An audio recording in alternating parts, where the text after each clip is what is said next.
ప్రస్తుతం తెలంగాణ రాజకీయాల్లో Jubilee hills ఉప ఎన్నిక ఒక హాట్ టాపిక్గా మారింది.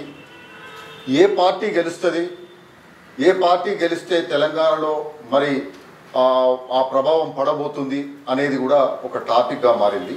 ఈ హాట్ టాపిక్గా మారిన నేపథ్యంలో ఆయా రాజకీయ పార్టీలు మాత్రం ప్రతిష్టాత్మకంగా తీసుకున్నట్లుగా కనిపిస్తుంది. ఒకవైపు భారతీయ జనతా పార్టీ, అధికార కాంగ్రెస్ పార్టీ, భారత రాష్ట్ర సమితి కూడా. అది వాస్తవంగా భారత రాష్ట్ర సమితికి సంబంధించిన సెట్టింగ్ స్థానం. కానీ అక్కడ మాగంటి గోపీనాథ్ మృతి చెందడంతో, మరణించడంతో ఉప ఎన్నిక అనివార్యమైంది. ఈ నేపథ్యంలో ఈ మూడు పార్టీలు ప్రతిష్టాత్మకంగా తీసుకున్నా మరి అక్కడ మాత్రం వర్కౌట్ ఎవరికైతుంది అనేది కూడా ఒక చర్చ విపరీతంగా నడుస్తున్నది. అక్కడ కాంగ్రెస్ పార్టీ గెలుస్తుందా, బీజేపీ గెలుస్తుందా, లేకపోతే బీఆర్ఎస్ గెలుస్తుందా అనేది ఒక వైపు చూసుకుంటే, ఇటు బీఆర్ఎస్ సానుభూతి వైపు, ప్రభుత్వ వ్యతిరేకత వైపు ప్రచారం చేసుకుంటూ వెళ్తున్న నేపథ్యంలో కాంగ్రెస్ పార్టీ తాము చేస్తున్న సంక్షేమ పథకాలు పైన ఫోకస్ పెట్టింది. మరోవైపు భారతీయ జనతా పార్టీ కేంద్ర మంత్రి కిషన్ రెడ్డి పార్లమెంట్ స్థానంలో ఈ నియోజకవర్గం ఉంది కాబట్టి నేను ఖచ్చితంగా ఈ నియోజకవర్గాన్ని అభివృద్ధి చేస్తానని చెప్పేసి ఆ అభివృద్ధి నినాదంతో భారతీయ జనతా పార్టీ ముందుకెళ్తుంది. కానీ జూబ్లీ హిల్స్ ఉప ఎన్నికలలో ఓటరు నాడి మాత్రం రోజు రోజుకు ఎటువైపు వెళ్తుంది అని చెప్పేసి అంతు చిక్కని పరిస్థితి అయితే కనిపిస్తున్నది. వాస్తవంగా మరి ఇవాళ ఒక పార్టీకి ఎడ్జ్ ఉందని చెప్పేసి అనుకుంటున్న నేపథ్యంలో మరుసటి రోజు ఇంకో పార్టీకి ఎడ్జ్ ఉందని చెప్పేసి వార్తలు వస్తున్న పరిస్థితి కనిపిస్తున్నది. కానీ ఓటరు నాడి మాత్రం అంతుబట్ట పరిస్థితి ఉంది. మరి ఎవరు ఎడ్జ్ సాధిస్తారు అనేది కూడా అర్థం కాని పరిస్థితి నెలకొంది. అయితే దానికి సంబంధించి చిన్న వార్తను చదివే ప్రయత్నం చేద్దాం. జూబ్లీ హిల్స్లో అంతు చిక్కని ఓటరు నాడి. జూబ్లీ హిల్స్ అసెంబ్లీ నియోజకవర్గ ఉప ఎన్నికల్లో ఎవరు గెలుస్తారు, ఎవరు ఓడుతారు అనేది ఇంకా సస్పెన్స్గా ఉంది. ఎందుకంటే ప్రజల నాడిని పట్టుకునేందుకు ప్రయత్నిస్తున్న సంస్థలకు కూడా రోజుకో రకంగా సమాచారం వస్తుంది. కొన్ని చోట్ల సానుభూతి వర్కౌట్ అవుతుండగా మరికొన్ని చోట్ల సర్కార్ పథకాల జోరుపై చర్చగా కొనసాగుతుంది. కొన్ని చోట్ల మోడీ మానియా కూడా కనిపిస్తుంది. ఇలా అటు బీఆర్ఎస్, ఇటు కాంగ్రెస్, అటు బీజేపీ పరిస్థితి ఇంకా అంతు చిక్కడం లేదు. మరోవైపు మహిళా సెంటిమెంట్ తమకు లాభిస్తుందన్న ధీమా, తన భర్త చేసిన మంచి తనకు కలిసి వస్తుందన్న ఆశ ప్రధాన ప్రతిపక్షంలో కనిపిస్తోంది. ఈ లెక్కలతో ఇప్పటి వరకు గెలుపుపైనే ఎవరికి వారు అంచనా చేసుకుంటున్నా దానికి అందని పరిస్థితి. మరోవైపు అతిరథులు ఇంకా ప్రచారంలోకి రాలేదు. ఎందుకంటే రాష్ట్ర ముఖ్యమంత్రి రేవంత్ రెడ్డి కూడా ఇప్పటి వరకు ప్రచారానికి వెళ్ళలేదు.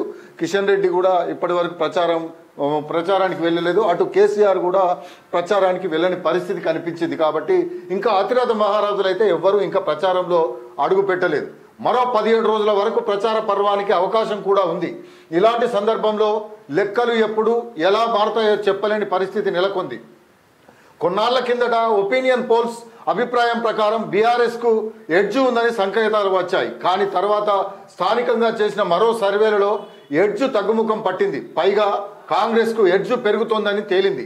ఇక ఎవరికి వారు చేయించుకున్న సర్వేలలోనూ వారి అభ్యర్థులకే అనుకూలంగా మార్కులు పడ్డాయి. అయితే ఇప్పటికీ జూబ్లీ హిల్స్ ఓటరు నాడి ఇతమిద్దంగా ఎవరికి అనుకూలంగా ఉందన్నది స్పష్టంగా తెలియడం లేదు. కానీ ఇప్పుడు కొత్త వ్యూహాలతో ముందుకు వచ్చాయి ఆయా పార్టీలు. కాంగ్రెస్ పార్టీ భారీ మెజారిటీ తాము సొంతం చేసుకుంటామని చెప్పింది.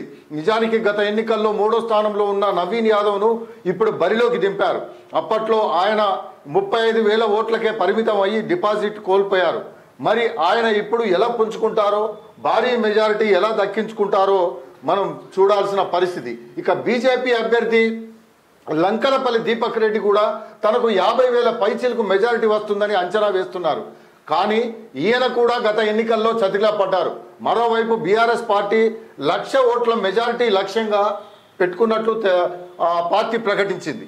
ఈ నేపథ్యంలో కేటీఆర్ కూడా తమ పార్టీకి ఖచ్చితంగా 1,00,000 మెజారిటీ దాటినా ఆశ్చర్యం లేదని కూడా కొన్ని సందర్భాలలో ప్రకటించిన నేపథ్యం ఉంది. ప్రభుత్వంపై ఉన్న వ్యతిరేకత, కేసీఆర్ పై పెరుగుతున్న సానుభూతి సునీతకు ఉన్న మంచితనం, మాగంటి ఫ్యామిలీకి ఉన్న ఆదరణ వంటివి తామకు కలిసి వస్తుందని చెప్పేసి కూడా వాళ్ళు అంటున్న పరిస్థితి. మొత్తానికి గెలుపుపై ఇంకా స్పష్టత లేదని, నియోజకవర్గంలో మెజారిటీ లెక్కలు వేసుకోవడం ఓటర్లను మరొక రూపంలో ఆకర్షించడమేనని విశ్లేషకులు అంటున్న పరిస్థితి కనిపిస్తున్నది. అయితే ఇప్పుడు అక్కడ ఓటర్లను కనుక అంటే అక్కడ ముస్లిం ఓటర్లు దాదాపుగా 2 లక్షల పైచిలకు 1,40,000 ఓటర్లు ఉన్నట్లుగా తెలుస్తున్నది. ముస్లిం మైనారిటీ ఓటర్లు ఎటువైపు మొగ్గు చూపితే వాళ్ళు గెలిచే అవకాశాలు అయితే అక్కడ స్పష్టంగా కనిపిస్తున్నట్లు అక్కడ ఎన్నికల సర్వేలు కూడా చెప్తున్నాయి. అయితే ఇప్పటికైతే ఓటరు నాటి మాత్రం ఇప్పటి వరకు అంతుపట్టకుండా ఉంది. కానీ ఎవరికి వారే సర్వేలు చేసుకొని తామే గెలుస్తామని చెప్పేసి కూడా ధీమాగా ఉన్న పరిస్థితి అయితే కనిపిస్తున్నది. కానీ జూబ్లీ హిల్స్ ఓటర్లు మాత్రం ఎటువైపు మొగ్గు చూపుతారో రేపు తెలంగాణలో జరిగే స్థానిక సంస్థల ఎన్నికల్లో మాత్రం ఆ ప్రభావం పడే అవకాశం ఉన్నట్లుగా తెలుస్తోంది.